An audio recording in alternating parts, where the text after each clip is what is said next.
brought to you by Infinix. Infinix smartphones पे आ रही है सेल फिर एक बार। पगली, सेल अभी बाकी है। 3 नवंबर को पूर्व प्रधानमंत्री इमरान खान के कंटेनर पर गोलीबारी हुई। इस हमले में एक व्यक्ति की मौत हो गई, जबकि 10 से अधिक लोग घायल बताए जा रहे हैं। घायलों में इमरान खान भी हैं। उनके दोनों पैरों में गोली लगी। उन्हें लाहौर के शौकत खानम अस्पताल में भर्ती कराया गया। फिलहाल उनकी हालत में सुधार है। हमले के बाद पाकिस्तानी अखबार द डॉन ने अपने संपादकीय की सुर्खी लगाई, ट्रेज्ड अवर्टेड, यानी त्रासदी टली। डॉन ने आगे लिखा, मुल्क एक भयानक त्रासदी से बाल बाल बच गया है। इसके लिए अच्छी किस्मत और वहां मौजूद एक साहसी शख्स की समझबूझ को शुक्रिया कहा जाना चाहिए। पाकिस्तान का इतिहास राजनीतिक हत्याओं की कहानियों से भरा पड़ा है। वैसे में इस हादसे का टलना कम ऐतिहासिक नहीं है। तो आज हम जानेंगे पाकिस्तान में राजनीतिक हत्याओं का पूरा इतिहास क्या रहा है, इमरान खान पर हमले के पीछे कौन था और हमले के बाद पाकिस्तान में क्या कुछ चल रहा है। नमस्कार, मेरा नाम दिव्यांशी है और आप देखना शुरू कर चुके हैं लल्लन टॉप का अंतर्राष्ट्रीय प्रसंगों से जुड़ा रोजाना का कार्यक्रम दुनियादारी। आज हम पाकिस्तान में राजनीतिक हत्याओं के इतिहास पर बात करेंगे।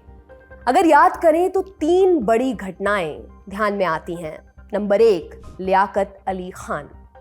16 अक्टूबर 1951 के रोज रावलपिंडी के ईस्ट इंडिया कंपनी गार्डन में एक सभा चल रही थी।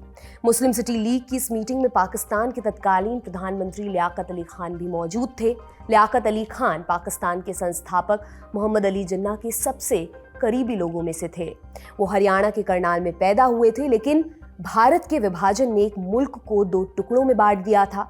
लियाकत दीवार की दूसरी तरफ रहने चले गए।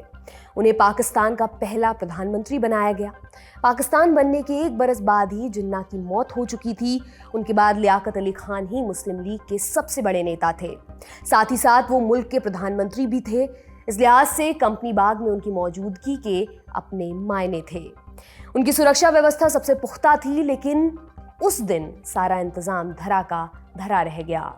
जब लियाकत अली खान मंच पर बोलने आए, तभी सामने बैठे शख्स ने बंदूक निकाली और सीधे उनके सीने में गोली मार दी। प्रधानमंत्री को तुरंत अस्पताल ले जाया गया, लेकिन उनका इतना खून बह चुका था कि उन्हें बचाया नहीं जा सका। हमलावर का नाम सैयद अकबर था। वहां मौजूद लोगों ने उसे तुरंत पकड़ लिया। मिनटों के भीतर उसे गोली मार दी गई। गोली चलाने वाले पुलिस वाले ने बाद में बताया कि उसने एक सीनियर अधिकारी के कहने पर ये गोली चलाई थी। सैयद अकबर को मारकर षड्यंत्र के सबसे बड़े सबूत को हमेशा के लिए मिटा दिया गया। शुरुआत में पाकिस्तानी अधिकारियों ने कहा कि सैयद अकबर अफगान नागरिक था। अफगानिस्तान ने कहा कि हमने सैयद अकबर को बहुत पहले अपने यहाँ से निर्वासित कर दिया है। फिर पता चला कि वो पाकिस्तान बनने से पहले खैबर पख्तूनख्वा में रह रहा था। पाकिस्तान सरकार उसे 450 रुपए का मासिक भत्ता भी देती थी। कंपनी बाग की सभा में जिस कुर्सी पर सैयद अकबर बैठा हुआ था, वो सीट सीआईडी के अधिकारियों के लिए रिजर्व्ड थी। इस सवाल का जवाब कभी भी नहीं मिला कि वो वहां पर पहुंचा कैसे। हत्याकांड के 10 दिन बाद सरकार ने एक कमीशन की स्थापना की। इस कमीशन का मकसद सुरक्षा के इंतजाम में कमी और पुलिस के रिस्पॉन्स की जांच करना था। वो ये पता कर रहे थे कि आगे ऐसी किसी घटना को रोकने के लिए क्या किया जाना चाहिए। उन्हें हत्या की वजह तलाशने में कोई दिलचस्पी नहीं थी। अगस्त 1952 में कमीशन ने अपनी रिपोर्ट पब्लिश की, लेकिन लियाकत अली खान की विधवा बेगम राणा ने इसे खारिज कर दिया। रिपोर्ट आने के हफ्ते भर बाद पाकिस्तान के inspector general of police Nawabzada Aitazuddin Karachi बुलाए गए। उन्हें उस समय के पाक पीएम ख्वाजा नाजिमुद्दीन ने बुलावा भेजा था। नवाबजादा लियाकत हत्याकांड की जांच कर रहे थे। उनके पास केस से जुड़े कुछ जरूरी दस्तावेज भी थे, लेकिन वो कराची पहुंच पाते उससे पहले ही उनका प्लेन क्रैश कर गया। इस क्रैश में लियाकत अली खान से जुड़े सभी दस्तावेज जल गए। जब सरकार की आलोचना हुई तो स्कॉटलैंड यार्ड की मदद ली गई, मगर इससे भी कुछ नहीं निकला। मामला दबता चला गया। फिर ये केस 1958 में खुला। लाहौर हाई कोर्ट में एक केस की सुनवाई के दौरान लियाकत हत्याकांड की जांच पर रिपोर्ट मांगी गई। तब अटॉर्नी जनरल ने एक जज को कहा, फाइल अभी तो मेरे पास नहीं है, लेकिन कुछ दिनों में आप तक पहुंचा दूंगा। तय तारीख बीत गई। अटॉर्नी जनरल भूल गए। अदालत ने याद दिलाने के लिए चिट्ठी भेजी। जवाब आया कि फाइल वेस्ट पाकिस्तान के चीफ सेक्रेटरी के पास है। कुछ दिनों के बाद कहा गया कि फाइल खो गई है, तलाश जारी है। इसके 1 हफ्ते बाद सीआईडी का एक अधिकारी कोर्ट में आया। उसने बताया कि फाइल नहीं मिल पा रही है। फिर सबने चुप्पी साध ली। पाकिस्तान के दूसरे राष्ट्रपति और सैन्य शासक अयूब खान ने अपनी आत्मकथा फ्रेंड्स नॉट मास्टर्स में लिखा, पाकिस्तान लौटने पर मैं कराची में प्रधानमंत्री ख्वाजा नाजिमुद्दीन, चौधरी मोहम्मद अली, मुश्ताक अहमद गुरमानी समेत कई मंत्रियों से मिला। उनमें से किसी ने एक बार भी लियाकत अली खान का नाम नहीं लिया, किसी के मुंह से सांत्वना का एक शब्द तक नहीं निकला। ये कहना थोड़ा कटु हो सकता है, लेकिन मुझे ये समझ में आ चुका था कि वे सभी चिंता मुक्त महसूस कर रहे थे। उन्हें एक ऐसे व्यक्ति से छुटकारा मिल चुका था जो अकेले दम पर उन्हें नियंत्रण में रख सकता था। लियाकत अली खान की हत्या का रहस्य आज तक नहीं खुल पाया है। ये पाकिस्तान के राजनीतिक इतिहास की पहली बड़ी हत्या थी, लेकिन इकलौती नहीं। अब नंबर 2 की तरफ चलते हैं। जिया उल हक, तारीख 17 अगस्त 1988। पाकिस्तान के तत्कालीन राष्ट्रपति जिया उल हक सेना के वरिष्ठ अधिकारियों के साथ बहावलपुर के दौरे पर थे। उनके साथ पाकिस्तान में अमेरिका के राजदूत और अमेरिका के मिलिट्री अटैचे भी थे।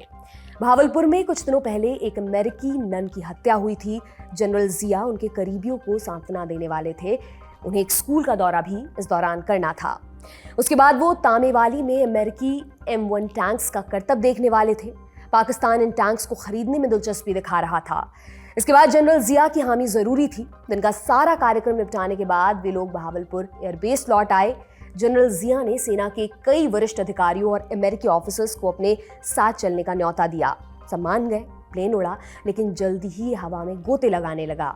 तीसरे गोते के बाद ये सीधा नीचे चला गया। प्लेन में एक भयानक विस्फोट हुआ। इसके बाद उसमें आग लग गई। प्लेन में शामिल कोई भी व्यक्ति जिंदा नहीं बचा। जनरल जिया की पहचान उनके काले मोजे से हुई। आने वाले दिनों में प्लेन क्रैश को लेकर साजिशों की अलग अलग आशंकाएं जताई गईं, मसलन मिसाइल का हमला, हवा में विस्फोट, गैस लीक, प्लेन में आग और भी बहुत कुछ। 19 अगस्त 1988 को अमेरिका ने 6 लोगों की एक टीम भेजी।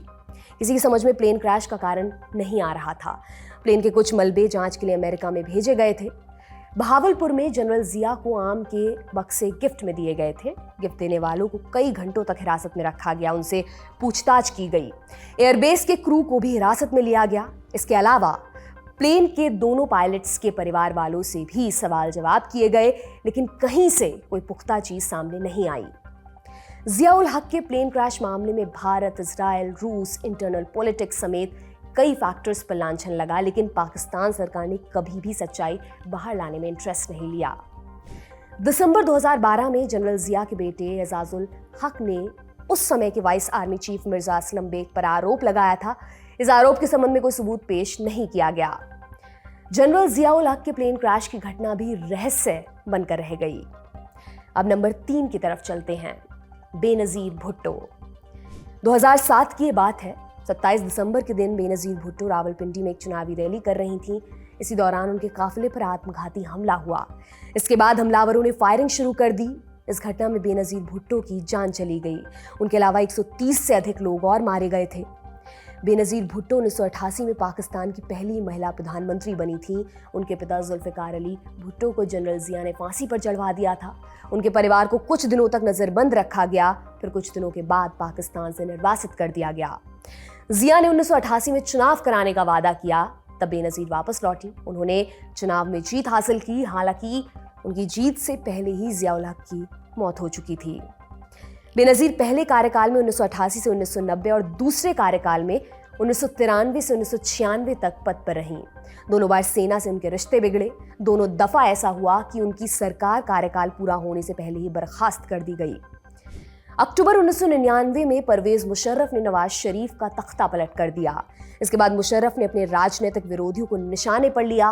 बेनजीर के खिलाफ करप्शन के चार्जेस लगाए गए। इसी दौर में बेनजीर खुद से निर्वासन में रहने चली गईं। अक्टूबर 2007 में मुशर्रफ ने नए चुनाव कराने का ऐलान किया। उन्होंने बेनजीर और दूसरे नेताओं को क्षमादान देने की बात भी कही और ये चुनाव जनवरी 2008 में होना था। बेनजीर समर्थन जुटाने के लिए 18 अक्टूबर 2007 को ही पाकिस्तान आ गई थी। एयरपोर्ट पर उनका जबरदस्त स्वागत हुआ। हजारों लोग उन्हें देखने और सुनने के लिए इकट्ठा हुए थे, लेकिन उनके भाषण से पहले ही सभा में 2 धमाके हुए। इसमें 179 लोग मारे गए। इसमें बेनजीर की जान तो बच गई, लेकिन इसने एक बड़े खतरे की आहट सुना दी थी। इस घटना के पीछे साजिश के कई पुट सामने आए। मसलन जिस जगह पर धमाका हुआ था वहां की स्ट्रीट लाइट अपने आप बंद हो गई थी। बेनजीर के स्टाफ मेंबर्स के जैमर्स धमाके से ठीक पहले बंद हो गए थे। धमाके के कुछ ही मिनटों बाद पाकिस्तान पुलिस ने घटनास्थल को साफ कर दिया था। इस दौरान सभी जरूरी सबूत मिटा दिए गए थे। इस मामले में बेनजीर भुट्टो के अलावा कभी किसी और से पूछताछ नहीं की गई। बेनजीर ने स्कॉटलैंड यार्ड और FBI से मामले की जांच कराने की मांग की, लेकिन मुशर्रफ ने उनकी मांग को ठुकरा दिया। बेनजीर भुट्टो को किसी अनहोनी की आशंका पहले से ही थी, इसलिए पाकिस्तान आने से 2 दिन पहले ही उन्होंने अपनी राजनीतिक वसीयत लिख दी थी। इसमें उन्होंने लिखा था कि उनके बाद उनके पति आसिफ अली जरदारी को पाकिस्तान पीपुल्स पार्टी का मुखिया बनाया जाए। उधर पाकिस्तान में उन्हें जोरदार समर्थन मिला। सरकार ने उन्हें जरूरी सुरक्षा मुहैया कराने से मना कर दिया था, फिर भी उनकी रैलियों में जमकर भीड़ उमड़ रही थी। चुनावी पोल्स में उन्हें विजेता बताया जा रहा था। और फिर आई 27 दिसंबर 2007 की तारीख। बेनजीर मुशर्रफ के गढ़ रावलपिंडी में रैली करने पहुंची। रावलपिंडी में पाकिस्तान आर्मी का हेडक्वार्टर है। बेनजीर की रैली उसी कंपनी बाग में थी जहां 55 बरस पहले लियाकत अली खान की हत्या हुई थी। हत्या के बाद पार्क का नाम बदलकर लियाकत बाग कर दिया गया था। सभा खत्म होने के बाद बेनजीर बाग से निकली। वो अपनी कार में थी। उन्होंने समर्थकों का जुनून देखकर बाहर आने का फैसला किया। वो कार की छत से बाहर आकर हाथ हिलाने लगी।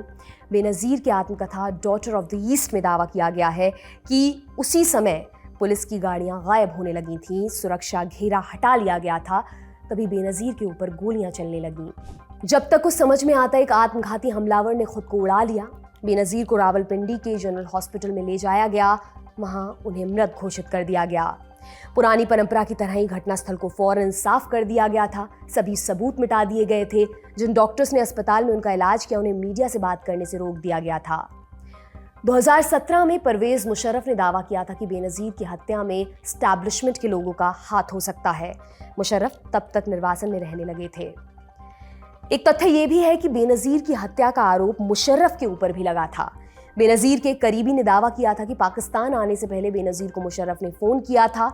इस दावे के मुताबिक उन्होंने बेनजीर को धमकाया था, कहा था कि पाकिस्तान आने की गलती मत करना। मुशर्रफ इस आरोप से इनकार करते हैं। उनका कहना है कि मैंने ऐसा कोई कॉल नहीं किया। बेनजीर की सभा में आए आत्मघाती हमलावर का नाम बिलाल था। उसकी उम्र महज 15 साल थी। उसे मदद करने वाले 5 संदिग्धों ने बयान दिया कि बेनजीर को पाकिस्तानी तालिबान और अलकायदा के कहने पर मारा गया। बेनजीर के मामले में अभी तक सिर्फ 2 पुलिस वालों को सजा हुई। बड़ी मछलियां आज भी आज़ादी में घूम रही हैं। वे सबके बीच हैं, लेकिन उनके ऊपर हाथ डालने की हिम्मत किसी में नहीं। यही वजह है कि एक और राजनीतिक हत्या की फाइल हमेशा के लिए दब चुकी है। पाकिस्तान की राजनीति में मिलिट्री एस्टैब्लिशमेंट का दखल और राजनीतिक हत्याओं में आरोप प्रत्यारोप का दौर किसी से भी छिपा हुआ नहीं है। 3 नवंबर को इमरान खान के काफिले पर हुआ हमला इसी कड़ी का हिस्सा बन सकता था, लेकिन हादसा टल गया। घटना के बाद पाकिस्तान का क्या माहौल है, इसके बारे में विस्तार से जान लेते हैं। इमरान खान अभी भी अस्पताल में ही हैं। उनकी हालत में सुधार है। उन्होंने देश के नाम संबोधन देने की बात कही है। शूट के समय तक इमरान का भाषण शुरू नहीं हुआ था। पीटीआई ने इमरान पर हुए हमले के लिए 3 लोगों को जिम्मेदार बताया है। ये 3 लोग हैं प्रधानमंत्री शहबाज शरीफ, गृह मंत्री राणा सनाउल्लाह और खुफिया एजेंसी ISI के वरिष्ठ अधिकारी मेजर जनरल फैसल नसीर। फैसल नसीर के बारे में पब्लिक डोमेन में कोई पुख्ता जानकारी उपलब्ध नहीं है। इस समय कराची, लाहौर, पेशावर, क्वेटा, इस्लामाबाद, मुल्तान समेत कई शहरों से प्रोटेस्ट की खबरें सामने आ रही हैं। मीडिया रिपोर्ट्स के अनुसार प्रदर्शनकारियों ने पंजाब के गवर्नर के घर के बाहर आगजनी भी की है। कराची में पुलिस को आंसू गैस के गोले दागने पड़े। इस्लामाबाद में ट्रैफिक डाइवर्ट करना पड़ा है। आशंका है कि जल्द ही ये प्रोटेस्ट बेकाबू स्थिति में पहुंच सकता है। इस मामले से जुड़ी अपडेट्स आपको लल्लन टॉप पर मिलती रहेंगी। आप बने रहिए लल्लन टॉप के साथ। आज का दुनियादारी दोस्तों यहीं पर समाप्त होता है। अब अगले हफ्ते आपसे मुलाकात होगी। इसी उम्मीद के साथ विदा लेती हूँ। शुक्रिया, शुभ रात्रि। आपके ज्ञान की गहराई नापने के लिए आ गई है लल्लन टॉप क्विज। मौके पर दो जवाब और मौके पर ही पाओ इनाम। सोमवार से शुक्रवार रात 9 बजे सिर्फ लल्लन टॉप ऐप पर। याद रखो कक्का की बात जो कही गई है नॉलेज पर हाल लगाओ हाल फायदा, दे लगाओ का फायदा। तो फटाक से डाउनलोड करो लल्लन टॉप ऐप और आ जाओ 9 बजे क्विज खेलने के लिए हमारे साथ।